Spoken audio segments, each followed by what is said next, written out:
ಸಾಮಾನ್ಯ ಅಪವರ್ತನಗಳನ್ನು ಕಂಡುಹಿಡಿಯಿರಿ. ಪ್ರಶ್ನೆ 1. ಕೊಟ್ಟಿರುವ ಸಂಖ್ಯೆ 4, 8 ಮತ್ತು 12. 3 ಸಂಖ್ಯೆಗಳನ್ನು ಕೊಟ್ಟಿದ್ದಾರೆ. ಈ 3 ಸಂಖ್ಯೆಯ ಸಾಮಾನ್ಯ ಅಪವರ್ತನಗಳನ್ನು ನೀವು ಕಂಡುಹಿಡಿಯಬೇಕು. ಮೊದಲನೇ ಪ್ರಶ್ನೆಯಲ್ಲಿ 4. 4ರ ಅಪವರ್ತನಗಳು ಯಾವ್ಯಾವುದು? 4 1ರಿಂದ ಭಾಗ ಆಗುತ್ತೆ, 2ರಿಂದ ಭಾಗ ಆಗುತ್ತೆ, 4ರಿಂದ ಭಾಗ ಆಗುತ್ತೆ. ನಂತರ 8ರ ಅಪವರ್ತನ ನೋಡೋಣ. 1 ಇದು ಎಲ್ಲ ಸಂಖ್ಯೆ ಅಪವರ್ತನ ಆಗಿರ್ತದೆ. 8 2ರಿಂದ ಭಾಗ ಆಗುತ್ತೆ, 4ರಿಂದ ಭಾಗ ಆಗುತ್ತೆ ಮತ್ತು 8ರಿಂದ ಭಾಗ ಆಗುತ್ತೆ.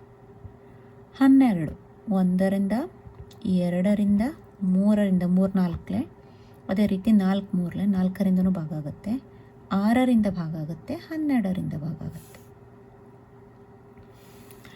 ಇಲ್ಲಿ ಸಾಮಾನ್ಯ ಅಪವರ್ತನಗಳು 3 ಸಂಖ್ಯೆಯಲ್ಲಿರುವ ಅಪವರ್ತನಗಳು ಯಾವುದು? 1, ಅದೇ ರೀತಿ 2 ಮತ್ತು 4.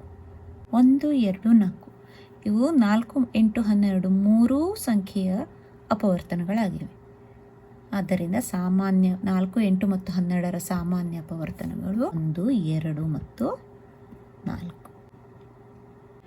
ಅದೇ ರೀತಿ ಪ್ರಶ್ನೆ 2ರಲ್ಲಿ 5 15 ಮತ್ತು 25 ಕೊಟ್ಟಿದ್ದಾರೆ. 5ರ ಅಪವರ್ತನ ಯಾವುದು?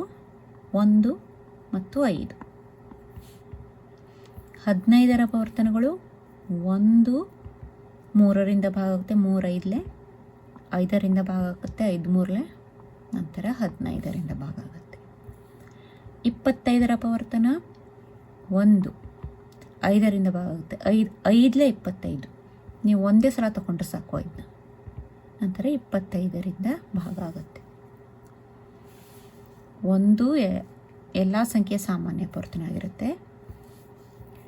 ಇಲ್ಲಿ 5 ಇದೆ ಮತ್ತು ಆದ್ದರಿಂದ 5 15 ಮತ್ತು 25ರ ಸಾಮಾನ್ಯ ಅಪವರ್ತನಗಳು ಯಾವ್ಯಾವುದು? 1 ಮತ್ತು 5. ಮುಂದಿನ ವಿಡಿಯೋದಲ್ಲಿ ಸಿಗೋಣ. ನಮಸ್ಕಾರ.